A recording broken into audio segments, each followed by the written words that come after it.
या बसून रानात मला बाय दुसरी पांढर घालू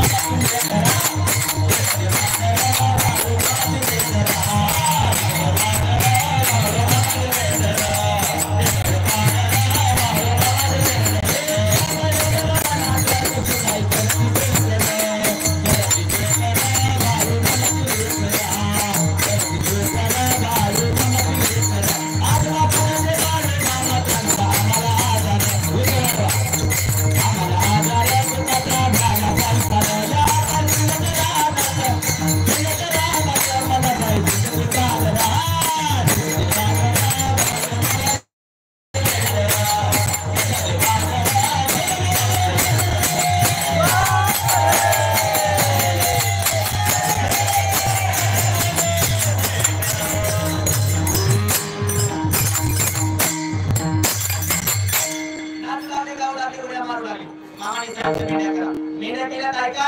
अरे जोपर्यंत तुम्हाला माझ्या मेंढ्या राखणं होते ना तोपर्यंत माझ्या मेंढ्या राखा. मामाने सांगितले समाधीच्या काळात. अरे जोपर्यंत तुम्हाला माझ्या मेंढ्या राखणं होते ना तोपर्यंत माझ्या मेंढ्या राखा. आणि ज्या दिवशी तुम्हाला माझ्या मेंढ्या राखणं होत नाही ना रे, अरे सोळा अनुराजमापूरच्या डोंगरावर तिथल्या दगडाने जर मेंढ्या नाही राखल्या तर जगात बाळधनगर नाव सांगा. मामा आपल्याकडून करून घेतात ही फार मोठं पुण्य. मामाने मेंढ्या केल्या. एके दिवशी सवंगडी संध्याकाळचा मामा समोर आला. म्हणे मामा तुम्ही सामान्य आणि पुत्रिकाला संतान देता, अशक्य शक्य करता, नदी दुबंग गावता, एवढं सामर्थ्य मामा तुमचं, आम्हाला तुमची सेवा करू. मामाने सांगितलं माझी काय सेवा करता, मी भगवंताची सेवा करतो त्याची करा. मामाने सांगितलं जाताळामध्ये लोक देवाच्या पोटीत. मामा मुळे महाराजांचा आहे, पालशिवराचा, विठ्ठल देवाचा, काशलिंगाचा, महालिंगाचा, कारंड्या मायकाचा, सगळ्या देवांचं पोट.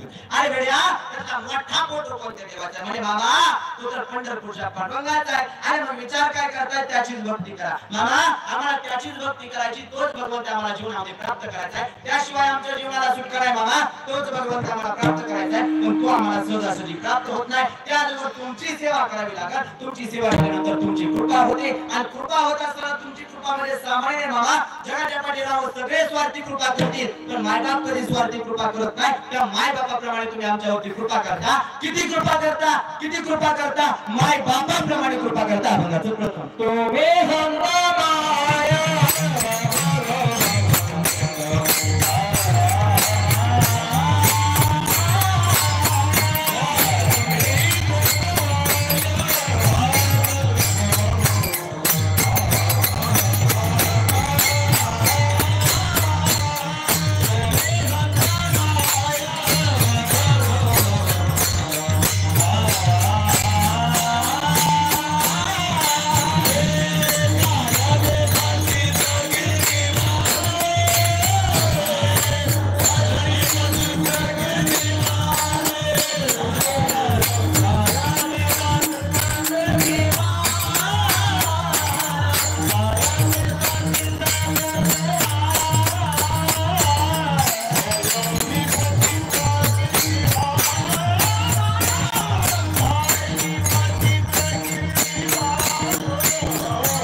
या गावामध्ये आलात कशा करता? फक्त उदराया जनार्दन जीवा.